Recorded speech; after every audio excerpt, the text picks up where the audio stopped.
Hello, everyone, and welcome to this episode of the Hummingbird Arcana Podcast. I'm Jo Hummingbird, an Evolutionary Astrologer and Usui Reiki Master, here to deep dive into the worlds of astrology, Reiki, Mysticism, and so much more with you. And today I'm here to talk about Asteroid Astrology, which is kind of a subworld of astrology in and of itself that is super nuanced and almost subtly impactful in ways that we don't even recognize. They operate in ways that are very similar to points in space or angles even in our chart, because they're not something you can see with the naked eye. They actually are a part of astrology that was more emphasized after the invention of the telescope and the discovery of the even outer, further generational planets beyond Saturn, because you can see Saturn with a naked eye, but you can't see Uranus, Neptune, or Pluto, and you can't see all the asteroids in the asteroid belt between Mars and Jupiter, and you can't see all the moons surrounding planets, and you can't see all of the other asteroids and comets and other objects that are floating around our solar system that lie beyond Pluto in the Oort cloud of our solar system as well. So there's a lot that is in this world of asteroid astrology that is super impactful on our natal charts, and I'm here to share with you those ways in which they do have an effect on us, and what are the most common asteroids in asteroid astrology, what asteroids are associated with different goddesses, and how they actually can correlate and work together with other planetary positions in your chart. Something interesting about asteroid astrology is that a lot of the times, depending on the resource that you're looking at or the author of a particular article or the discovery of a certain asteroid, fill in the blank with whatever context you're looking at this through. But a lot of the times you'll see very different understandings of these asteroids across the internet and across a lot of different astrologer perspectives. And what this is kind of just another person's understanding of, it could be placement of where the asteroid is in the solar system in relation to the Earth. It could be the energies and the vibes and kind of that people are getting off of these asteroids as well. So let's just go ahead and break this down and really get into this. So the most common asteroids that you're going to be seeing in the field of asteroid astrology are going to be named after goddesses from most likely the Greek pantheon and sometimes the Roman pantheon, depending on which astrologer you're working with or which number of the asteroid you're working with. And every asteroid that is in the Rolodex of asteroids in astrology, for the lack of a better term in this moment, there are thousands and thousands and thousands, because there are millions of pieces of space junk floating around in our solar system that both belong to our solar system and that aren't from ours.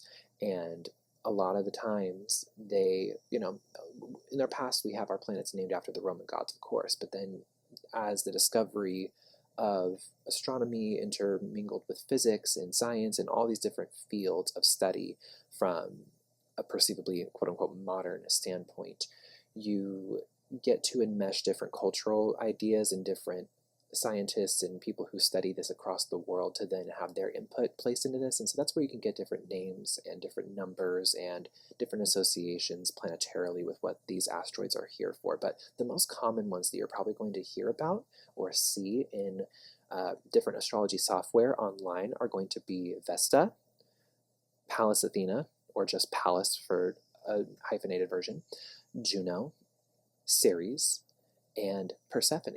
Those are going to be some of the most common ones you hear people talk about, and there are going to be plenty of others that I don't mention in that short little list. There's thousands, like I said, if not millions of asteroids that exist, and thousands of them have been named, and there are yet to be some that are discovered and named and likened to the archetype of different gods or goddesses in different pantheons.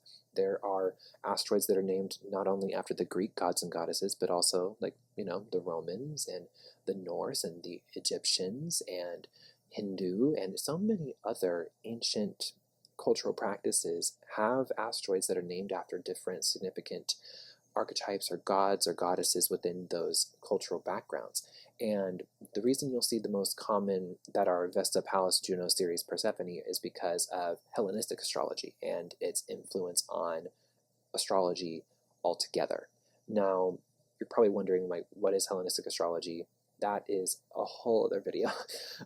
We could go down the types of astrology in a different podcast episode here, but this, for the sake of time and keeping it short and simple for you to understand in this moment in the context of asteroid astrology, Hellenistic astrology is more of a predictive and Greek style of astrology that is based not just in like the concept of karma from a more Vedic standpoint that was carried over into Hellenistic astrology, but rather things that are out of your control and beyond your conscious force and beyond your ability to have input or say.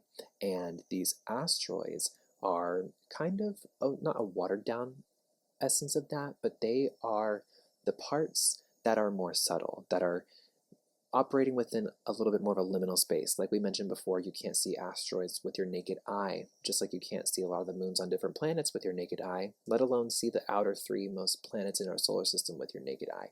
So there's kind of that implication metaphorically that it operates beyond what you can see and what you can perceive, what you can operate within your 3D realm of manipulating, and not in the negative context, but just from a form of interacting and exchanging an energy for the yield of something. Not that you can't work with these asteroid archetypes and gain something out of that for yourself from an astrological standpoint, but rather that it isn't always something that you're going to have control over the outcome whenever you're working with these energies, because, you know, they're also intertwined with the archetypes of different gods and goddesses.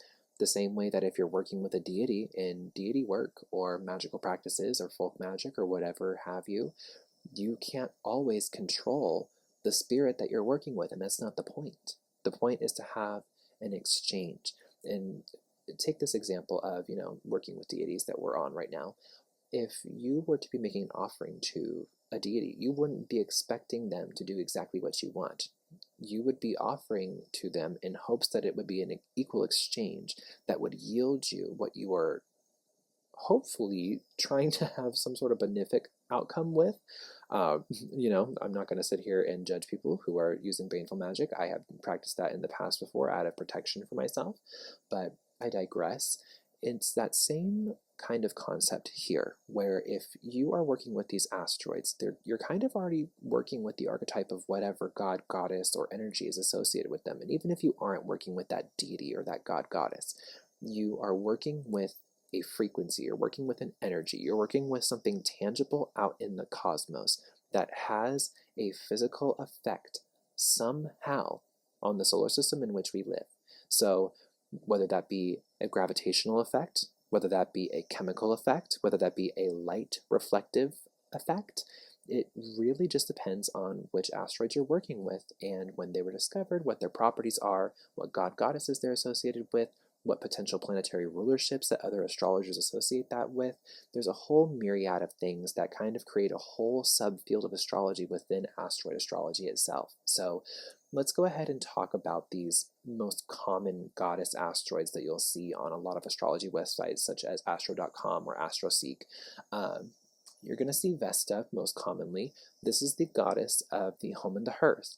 She is responsible for kind of the spirit of the home, maintaining the fire that not only just cooks your food and keeps you warm, but that people gather around to tell stories, to share life, to share experience and wisdom with. And so not only is she a goddess of, you know, just providing food and nurturing within the home space and domestic affairs, but she is also a goddess of the home spirit, period. So a lot of the times you see her convoluted with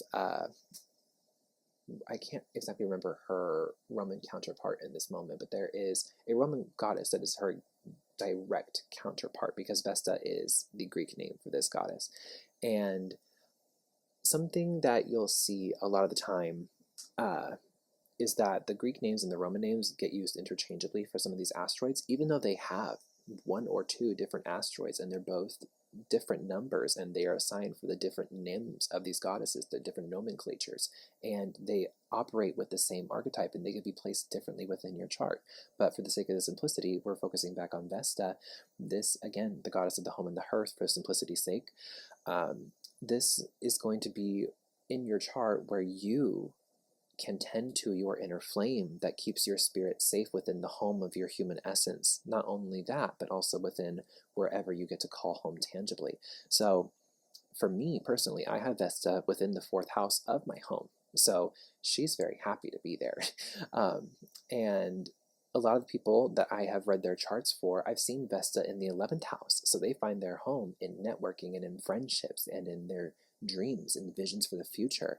So it's very interesting to see where this asteroid specifically can be placed for you, because it is such a key part to life, even though it isn't associated with a planet. It's not associated with a house. It's not associated with a sign. It just happens to be a celestial object that, isn't measurable by the naked eye, but is measurable with a telescope and by tracking transits and by seeing where other cosmic objects are in your chart to archetypically work with this. Moving into the next one, Pallas or Pallas Athena, this is the Roman understanding of Athena convoluted with the Greek Athena, the combination of Pallas Athena being the two combined forces of the Roman Pallas and the Greek Athena to be the unified cross-cultural goddess that is of wisdom, strategy, warfare, technique, communication, truth. And this is kind of like the asteroid I kind of associated with like Wonder Woman energy, for the lack of a better term, because Pallas Athena not only is, it's not saying like she's like the Amazonian warrior that Wonder Woman is, but archetypically understanding how Wonder Woman kind of works. She has the lasso of truth. Her gauntlets on her wrist are bulletproof. Like, she's this badass divine feminine force that will not take shit from the patriarchy or the forces of oppression trying to squabble the daily life and the quality of it for everyday people. And this is something where Pallas in your chart can really point to, how do you advocate for yourself and for other people? How do you advocate for what's right? How do you stand up against injustice? Not that this is like, Libra energy, justice, diplomacy. It's more so about the mental acuity it takes to be able to communicate one's intentions and one's advocacy with vigor and with calmness, but also not being willing to take anyone's bullshit, but don't do any harm unless necessary. So that's kind of what Pallas is from like a very summarized standpoint. Moving into Juno, this is going to be the Roman name for the goddess Hera. So this is the Greek goddess Hera, but that's also, again, like the point we mentioned earlier, there's a separate asteroid for the Greek goddess Hera, but this is the most commonly used because, the Roman names are what we use for our planets modernly, and kind of what we named our days of the week after as well. The Roman Catholic Church is very alive and well. But I digress. Juno is going to be sort of associated with the idea of wifery, but not in the sense of midwifery or like taking care of a man from a like patriarchal standpoint. This is going to be more so from, how do you show up in connection divinely with your divine counterpart? How are you letting your divine feminine rise into queendomhood to match a kingdomhood and to have that be a harmonious exchange? Now, Juno's counterpart masculinely is going to be Jupiter in the Roman name, but then that's of course going to be Zeus in Greek mythology. So it's Hera and Zeus in Greek, and it is going to be Juno and Jupiter in the Roman mythology. And in asteroid astrology and in astrology in general, Juno and Jupiter are going to be the pairing that you see of an asteroid plus a planet that represent the wife and the husband in the astrology chart. And a lot of the times I've seen in people's charts that I've read where they have a mutual reciprocity between Jupiter and Juno, those people will be in very strong marriages where they act as each other's equal counterpart, and they recognize that within each other, and they honor that, and they fulfill each other's needs in whatever ways the other one is asking of them, because they see each other as equal and they recognize each other's power, their energy, their force, their devotion, their sacredity, if you will. So moving into Ceres, this is going to be the Greek goddess Demeter. Very interesting, because this is you would think that this is like the goddess of like the grain and the fields and the nurturing of the earth, which she is, but in asteroid astrology context, this is sort of similar to Lunarian energy, where it's talking about the relationship to mothering, not in the sense that you're self-mothering, or in the sense that, excuse me, this is backwards, I just jumped ahead of myself. Not in the sense that your relationship to your mother in the way that the moon is in astrology, or the fourth house is, or the imqueli is, the IC line, but rather how you are self-mothering. How can you show up to the table to take care of yourself, to nurture the world around you into mutual nurturing for you? And Ceres, again, Greek counterpart being Demeter, this is a very popular asteroid that gets thrown into the common Greek myth of Demeter, Persephone, and Hades, which then translates over into the Roman version of this being Ceres, Proserpina, and Pluto. So this is a very important asteroid in the chart because it shows where whenever you're taken advantage of, like where your inner child is either traumatized, again, taken advantage of, or just discarded or thrown to the side, or, gone against their own wishes, this is where you wreak havoc upon others or the world around you, whether it's consciously or unconsciously, in attempts to get that part of you back. So this is a very, very potent and powerful asteroid to have anywhere in your chart, and I'd really encourage you to take a look at where it is. For me, I have Ceres in the second house in Aquarius. This is, how I make money on the daily. This is my sense of self-worth. So whenever my inner child's sense of self-worth and self-esteem is like degraded by any experience, my divine inner mother goes ape shit on whatever is trying to deter me, and it sometimes can get me in trouble because it's in Aquarius. It's the sign of humanitarianism, but it's also the sign of the future, so it can get super lost in the future vision of what gives me self-esteem and not be super grounded in the present moment because my body is telling me something different than what I'm feeling.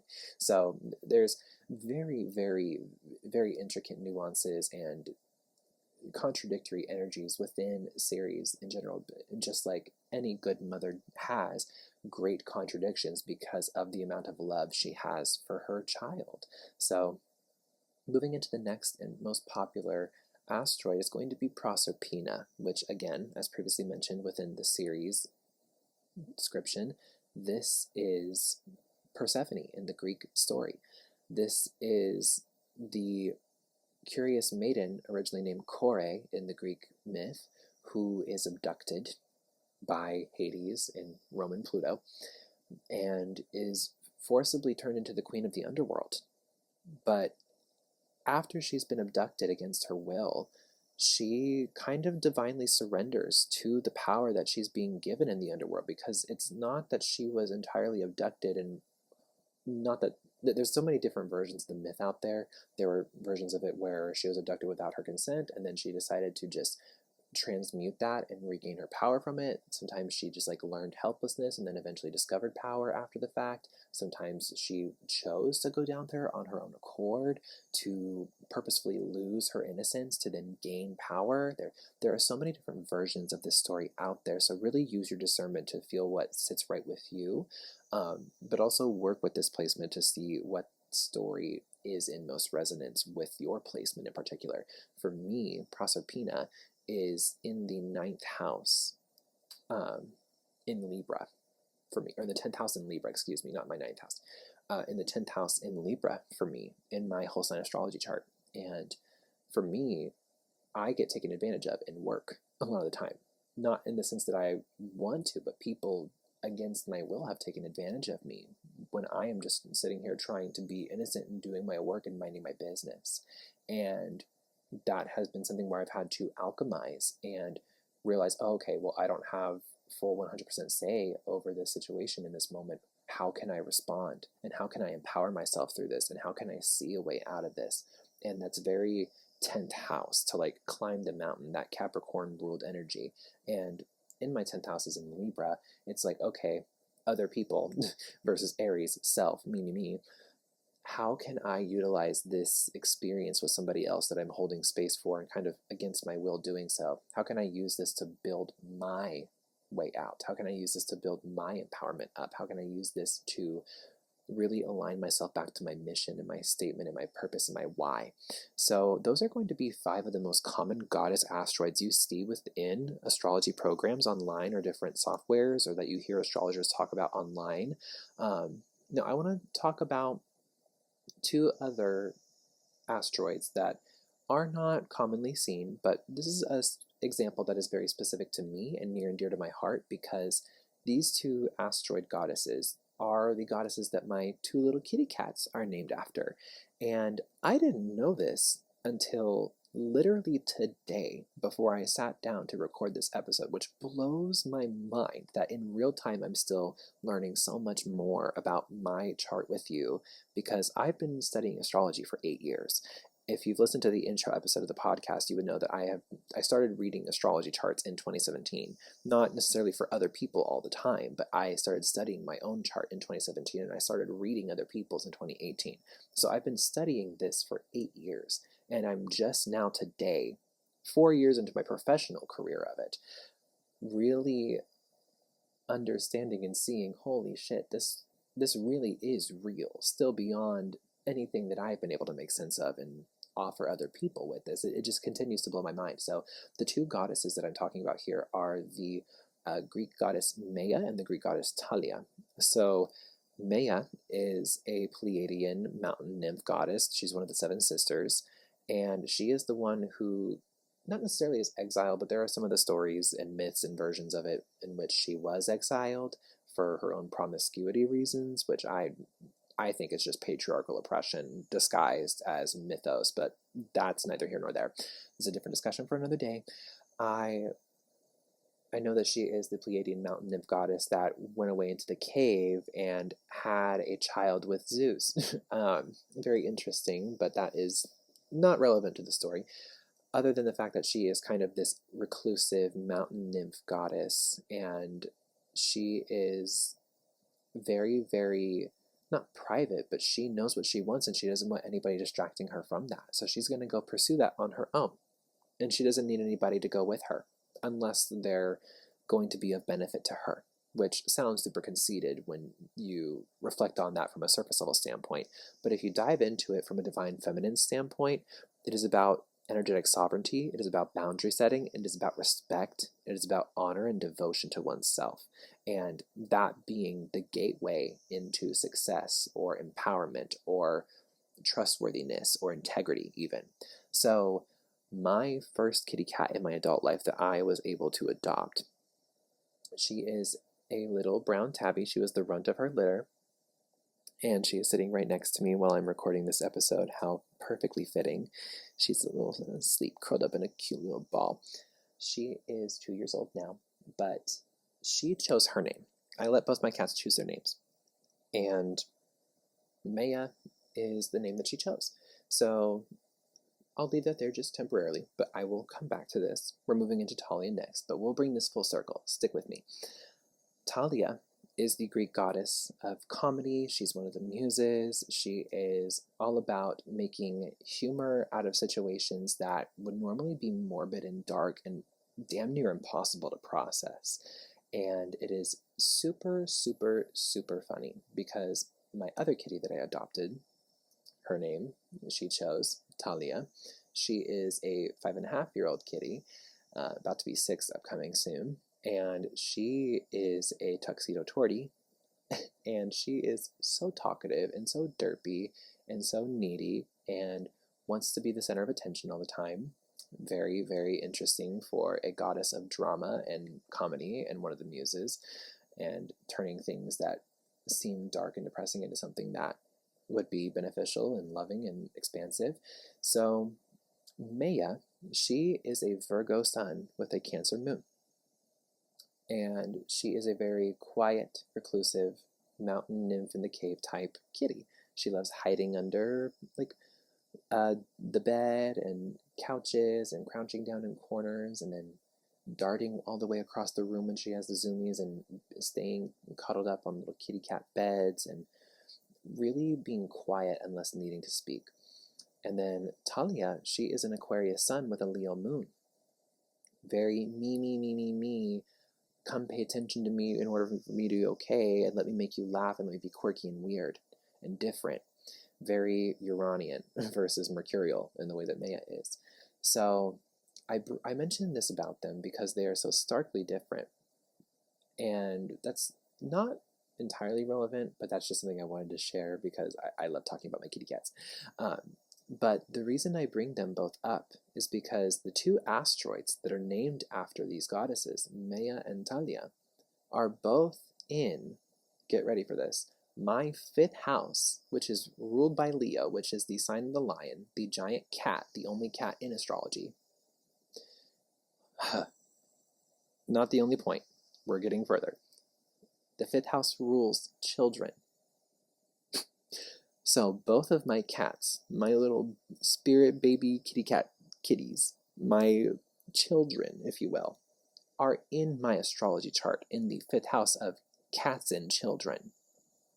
And one of them has a Leo moon, the sign that rules that 5th house. And then get this.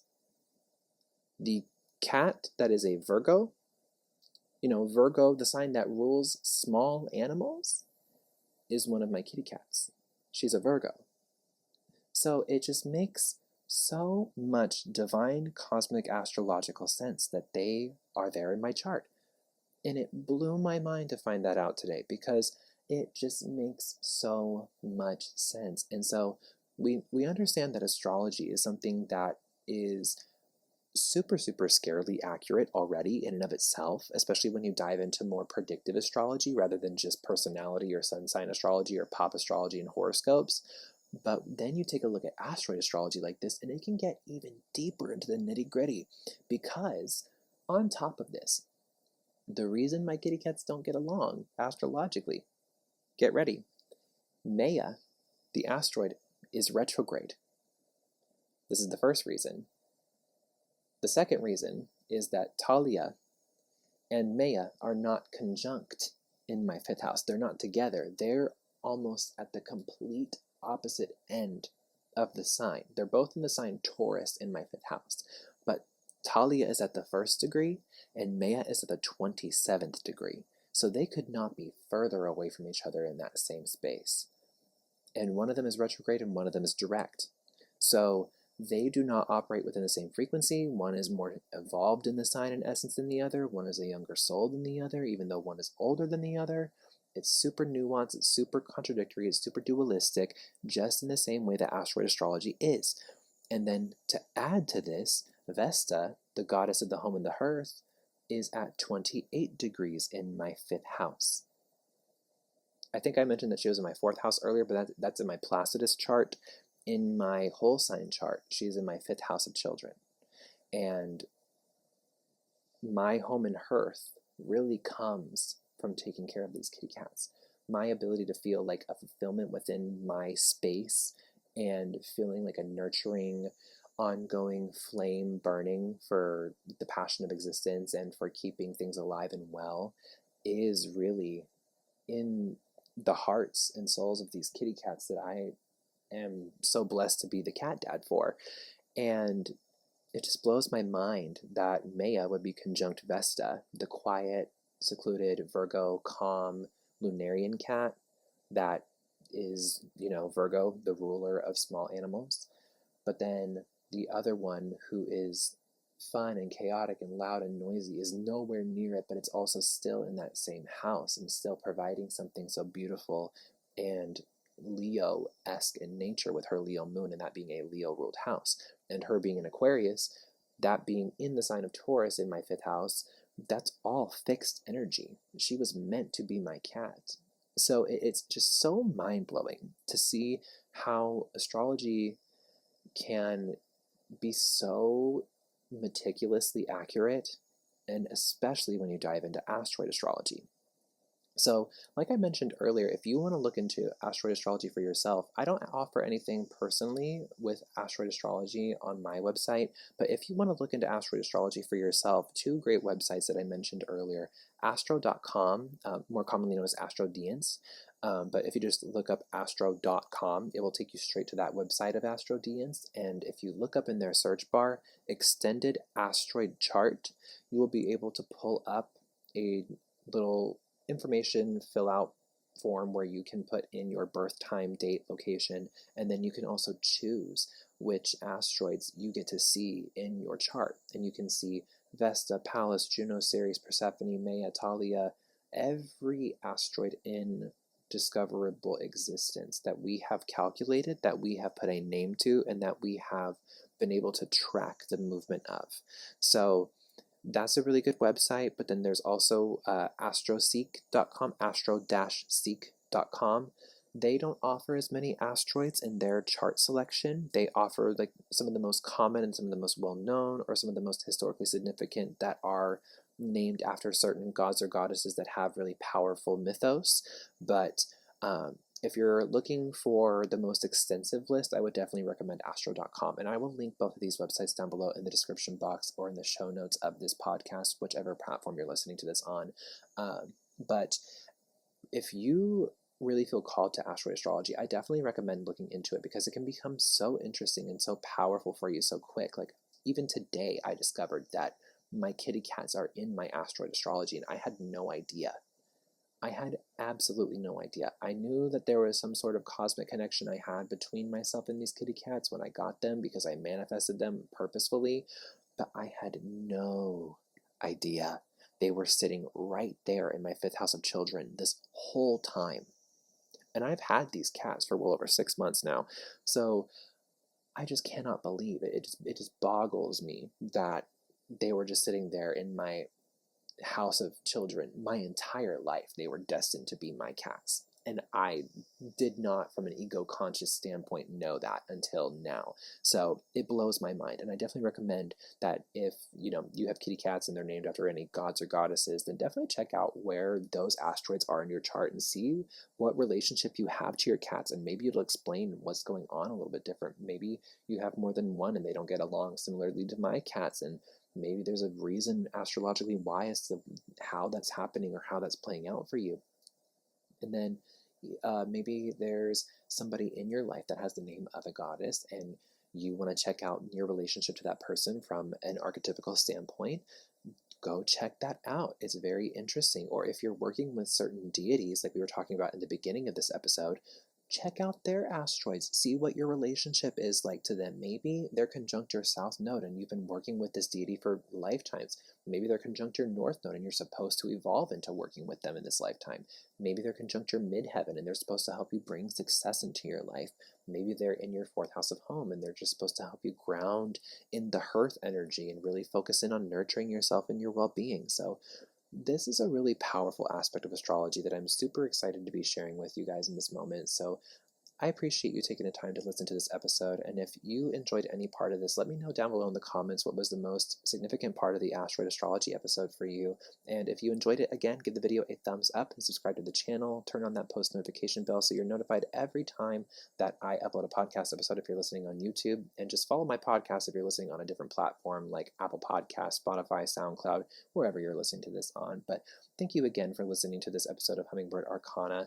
I am so grateful to be on this journey with you guys, and I will see you in the next episode. Many blessings and take care.